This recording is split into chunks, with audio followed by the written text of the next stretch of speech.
26 juillet 2026, nous célébrons une figure monumentale dans la grande tapisserie de la musique congolaise. Comme Mutuari, connu dans le monde entier sous son nom résonnant Cosmos, a atteint l'âge vénérable de 82 ans. C'est plus qu'un simple anniversaire, c'est un moment pour honorer une vie dédiée à la mélodie. Une carrière qui a façonné le son même d'une nation. Cosmos n'est pas seulement un chanteur, il est un chroniqueur. Il est une boussole morale et un gardien de la rumba congolaise.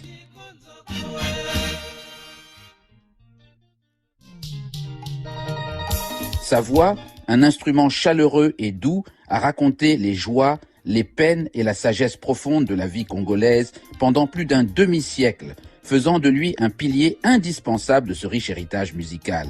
Il témoigne de la longévité artistique et d'un dévouement inébranlable. Son importance ne saurait être surestimée.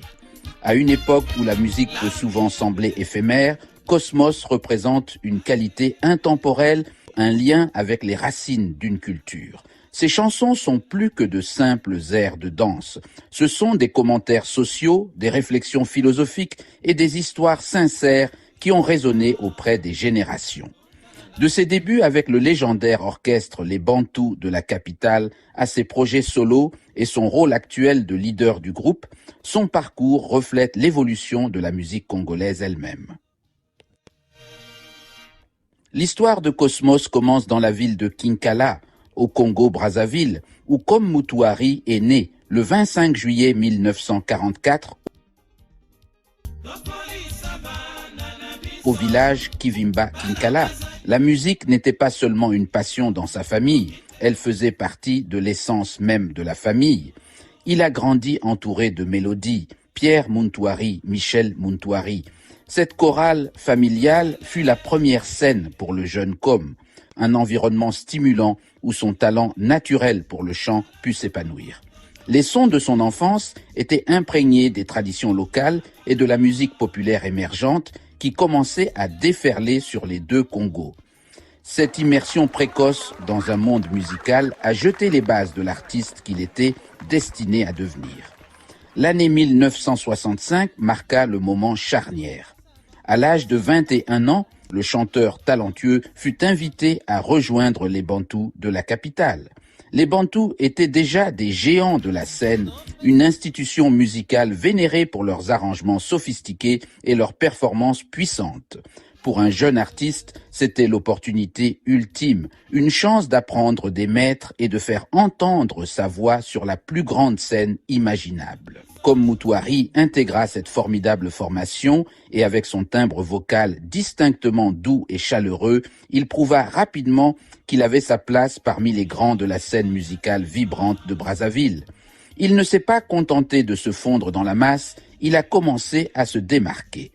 Le public fut immédiatement captivé par sa qualité vocale unique. C'était une voix qui ne criait pas mais confiait, plutôt une voix qui transmettait la sincérité et l'émotion à chaque note.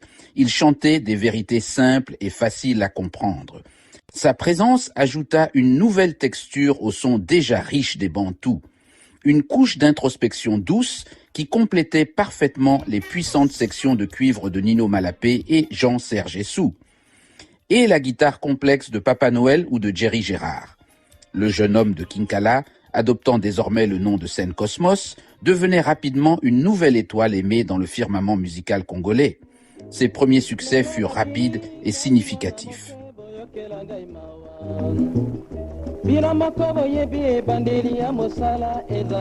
Son premier grand succès, Ebandeli ya Mosala, était un exemple parfait de sa capacité à se connecter avec la personne ordinaire.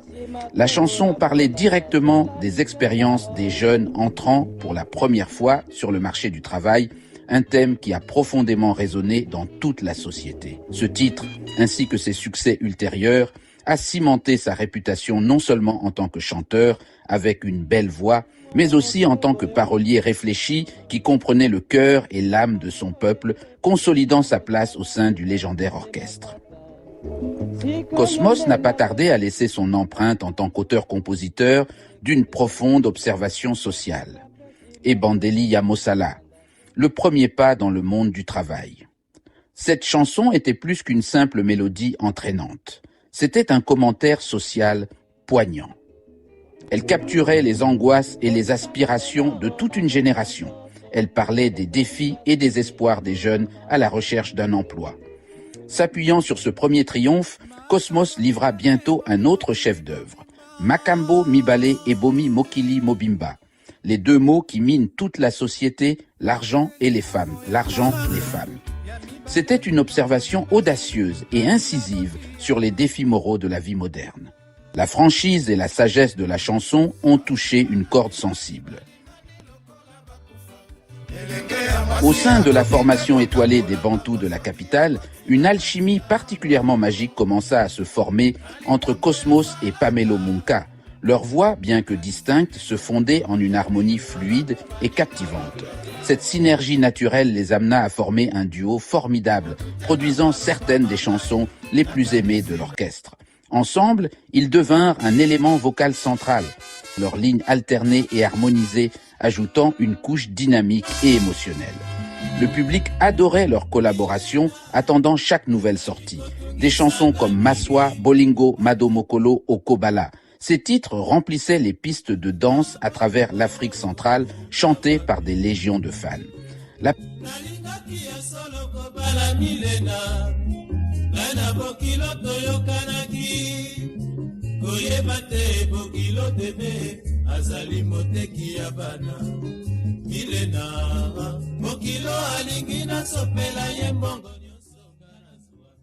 Prestation douce et mesurée de Cosmos, le style plus passionné de Pamelo créait un équilibre parfait, le yin et le yang vocal. Un duo dynamique dont l'art élevait le son de l'orchestre, le public affluait pour les voir en live. En 1966, ils furent choisis pour le premier festival mondial des arts nègres à Dakar, Sénégal. Cosmos sur scène à Dakar, captivant un public international. La performance leur valut une médaille de bronze. En 1969, ils répétèrent ce succès au Festival panafricain de musique à Alger. Une autre médaille de bronze confirma leur excellence. Ces festivals furent des moments historiques de fierté culturelle. Pour Cosmos, c'était une validation de son art, consolidant sa place dans l'histoire de la musique africaine. En 1972, un moment clé est arrivé. De cette séparation naît, en août 1973 à Brazzaville, un nouveau supergroupe, le trio Sepakos, Célestin Kouka dit Célio, André Yvon Pamelo Munka, comme Moutouari dit Cosmos, et l'orchestre Le Peuple. Tous trois quittent les Bantous pour fonder l'orchestre Le Peuple, qui devient rapidement un phénomène au Congo et en Afrique. Contexte. En 1972, les Bantous implosent en plusieurs formations, Bantou, Nzoï et le peuple du trio Sepakos, nourrissant une vive rivalité dans Brazzaville.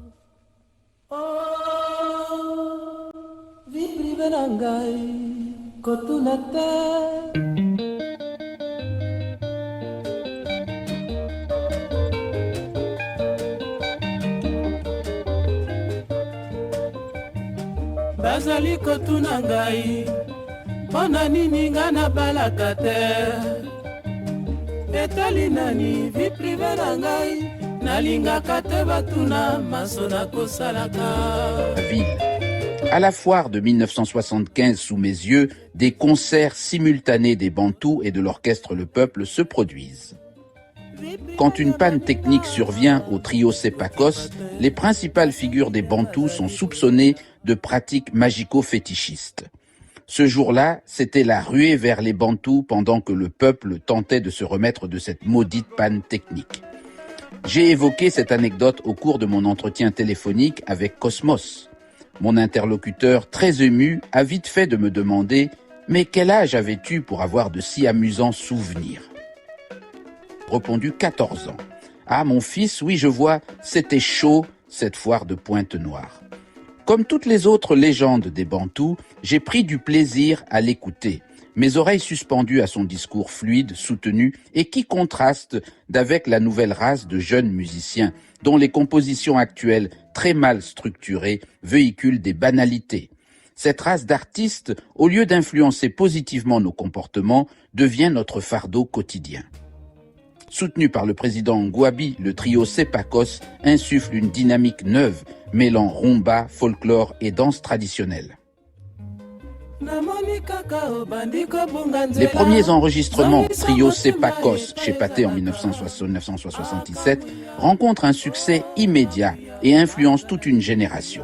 Malgré l'élan populaire, le chef d'état-major Jacques Yombi Opango critique le trio pour diawarisme et les expulse du mess des officiers lors des répétitions.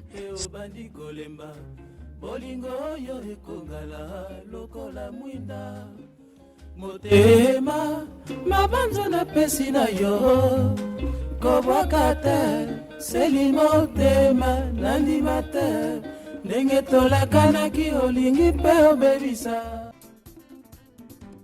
50 ans plus tard, l'épopée du peuple perdure. Naponi peuple de Sita, Sonia, Anriti, Fanny Bébé, Tazos Moza, Milena. Un legs mêlant modernité et tradition. Même les collaborations les plus réussies peuvent faire face aux contraintes du temps et de l'ambition. Vers la fin des années 70, de nouvelles tensions commencèrent à émerger au sein des groupes. Sepakos, orchestre le peuple. En 1969, cherchant de nouveaux horizons artistiques et un changement de décor, Cosmos prit une décision audacieuse. Il choisit de quitter le groupe qu'il avait cofondé et d'entamer une carrière solo. Il traversa l'océan jusqu'à Paris, le centre européen vibrant de la musique africaine. À Paris, Cosmos trouva un environnement fertile pour sa créativité, musicien, producteur, maison de disques africains talentueux. Il commença une collaboration fructueuse avec le guitariste Sami Massamba. Sami Massamba, jeu complexe et mélodique. Ensemble, ils entrèrent en studio et créèrent un nouveau son. Le partenariat mena à une production pour le label Safari Ambiance. Le déménagement représentait un risque personnel et artistique, mais il allait bientôt rapporter de beaux dividendes. L'album connut un énorme succès avec la chanson Tabali. Tabali, rumba congolaise classique. Tabali, production plus élégante de la scène parisienne. Tabali devint un hymne dans la diaspora et au-delà. Son groove irrésistible et la voix douce de Cosmos captivèrent les auditeurs. Ce single prouva que Cosmos pouvait s'épanouir hors des structures de groupe. Il réaffirma son statut de premier chanteur. Il sut adapter son style à une nouvelle décennie et à un contexte international, élargissant son public. Tout au long des années 1980, Cosmos enregistra plusieurs autres albums. La moralité, l'amitié, les complexités de la vie, il utilisa sa plateforme pour explorer et célébrer son héritage tradition. Section 7. Le retour et le flambeau. Diriger un héritage vers l'avenir. Après des années de travail en solo, l'attrait de ses racines musicales est resté fort.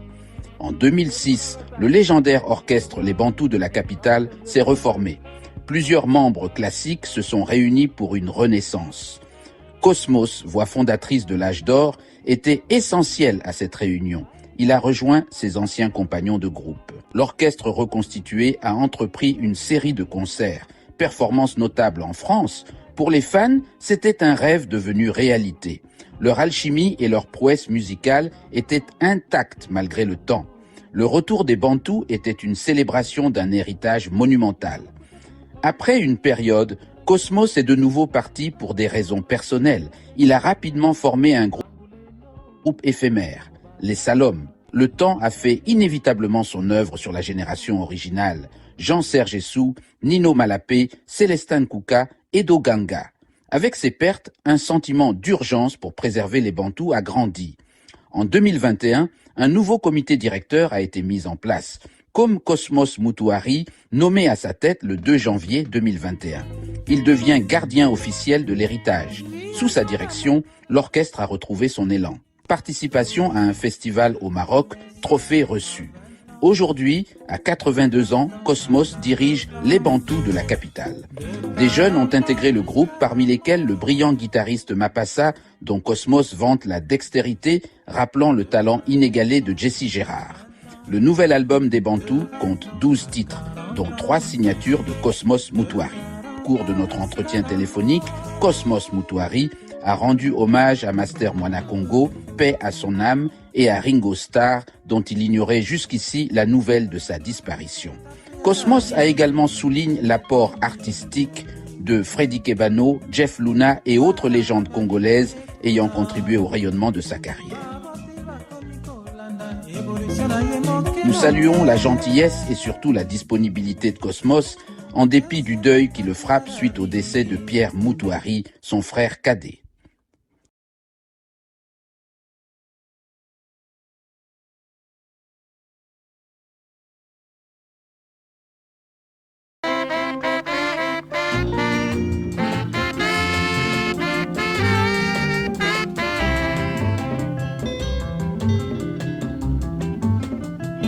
Moto na ngai ekosala pasi, bongo ezwi moto.